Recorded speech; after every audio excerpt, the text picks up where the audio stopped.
নক্ষত্রেরও পতন হয়।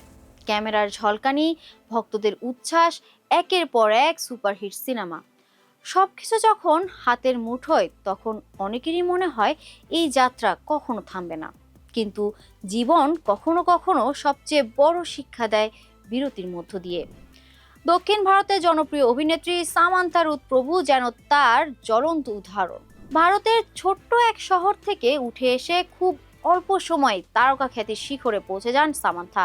একের পর এক সফল সিনেমা, কোটি ভক্তের ভালোবাসা এবং ইন্ডাস্ট্রি জুড়ে আলোচনায় কেন্দ্রে থাকা, সব মিলিয়ে তার জীবন বদলে যায় দ্রুতই।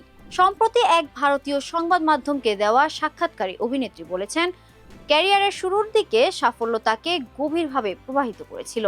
তার ভাষায়, তারকা খ্যাতির খেলায় আমি আসক্ত হয়ে পড়েছিলাম। সামান্থা জানান, এমন এক সময় ছিল যখন তিনি মাত্র 1 বছরেই টানা 5টি সিনেমায় অভিনয় করেছিলেন এবং সবকটি বাণিজ্যিকভাবে সফল হয়েছিল। সেই সময় ইন্ডাস্ট্রিতে তাকে গোল্ডেন লেগ বলেও অভিহিত করা হতো।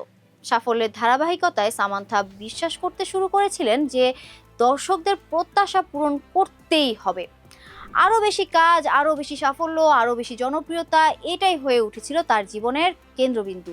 তবে তিনি স্পষ্ট করেছেন, সেই সময়ের সাফল্য তাকে আত্মবিশ্বাসী করলেও ধীরে ধীরে খ্যাতির চাপ ও প্রত্যাশার বোঝা তার জীবন দৃষ্টিকে বদলে দেয়। অভিনেত্রীর কথায়, একজন শিল্পী যখন সাফল্যের চূড়ায় থাকেন তখন তার মনে হয় এই যাত্রা কখনো শেষ হবে না।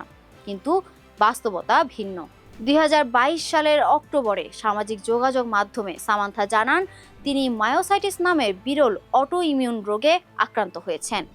সুস্থ হতে প্রত্যাশার চেয়ে বেশি সময় লাগায় তাকে অভিনয় থেকে সাময়িক বিরতি নিতে হয়।